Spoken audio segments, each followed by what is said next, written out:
Boat driver, रसोई, मछली वाला, डेली लाइफ। बालानगर समुद्र के पास रहने वाला एक गांव था। उस गांव में मुन्ना नाम का एक व्यक्ति हुआ करता था। मुन्ना को जमुना नाम की पत्नी, चिंटू, चिन्नी नाम के 2 बच्चे थे। मुन्ना समुद्र में नाव चलाते हुए जाकर मछलियां पकड़कर उन मछलियों को मार्केट में बेचकर घर चलाता था। मगर मार्केट में दलाल लोग ये मछलियां छोटे हैं, इनके दाम बस इतने ही हैं, इससे ज्यादा पैसे नहीं देंगे कहकर कम पैसे देते रहते थे।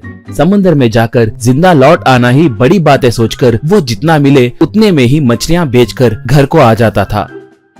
उसी गांव में राखी नाम का एक व्यक्ति समुद्र के पास एक छोटा होटल खोलकर समुद्र में मिलने वाले मछलियों को लाकर उन मछलियों से वहां पर आए ग्राहकों को स्वादिष्ट फिश करी बनाकर बेचता था। मगर उसकी कमाई परिवार चलाने के लिए काफी नहीं होती थी।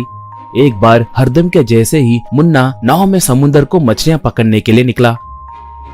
अपने पास मौजूद रेडियो को चालू करके समुद्र के अंदर जाल फेंककर, हे भगवान, आज मुझे बहुत ज्यादा मछलियां मिले जैसे करो कहकर सोचा। नाव आगे बढ़ने लगी। ऐसे लगने लगा कि सूरज समुद्र में से ऊपर आ रहा हो। इतने में जाल में कुछ फंसे जैसे लगा। बड़ी मछली या छोटी मछली, कौन सी मछली गिरी होगी कहकर खुशी से वो जाल को ऊपर खींचने लगा। मगर उस जाल में मछलियों के बदले कूड़ा कचरा फंसा हुआ था। मुन्ना दुखी होकर, हे भगवान, अब मेरे परिवार का पोषण मैं कैसे करूं कहकर दुखी होने लगा। ऐसे निराश होकर समुद्र के तट को आकर क्या करना है समझ में नहीं आने के कारण उस समुद्र के किनारे उदास होकर बैठ गया। इतने में राखी वहां पर आया।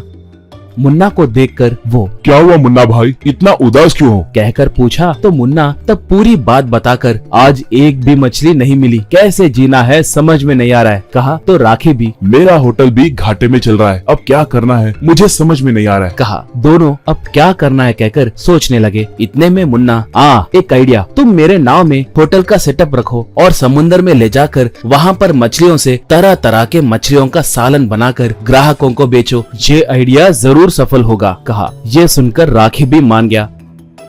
ऐसे दोनों मिलकर उस नाव में एक होटल को शुरू किए।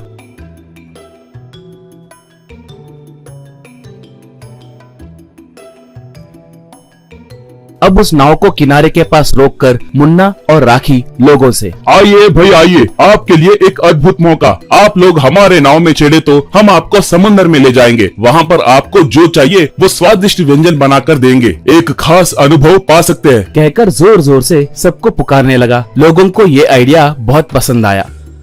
नाव में आए ग्राहकों को मुन्ना रिसीव करके उन्हें एक बंसी देकर उन्हें मछलियों को पकड़े जैसे इंतजाम करके उस बंसी में फंसे मछलियों से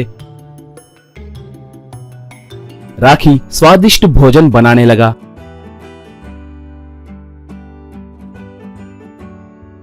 ऐसा करना लोगों को अच्छा लगने लगा। वो लोग खुशी से खाने लगे। उनमें से एक, मुन्ना, ये आइडिया बहुत अद्भुत है, ऐसे समुद्र में बैठकर हमारे हाथों से हम मछलियां पकड़कर उन मछलियों से करी बनवाकर समुद्र के बीच में खाते रहे तो बहुत अच्छा लग रहा है, बढ़िया अनुभव है कहकर उसकी तारीफ किया। वो बातें सुनकर मुन्ना और राखी बहुत खुश हुए। ऐसे वो बोट होटल बहुत मशहूर हुई, लोग उमड़कर आने लगे। ऐसे मुन्ना और राखी बहुत पैसे कमाकर अच्छा घर और कार खरीदकर परिवार के साथ खुशी खुशी जीने लगे।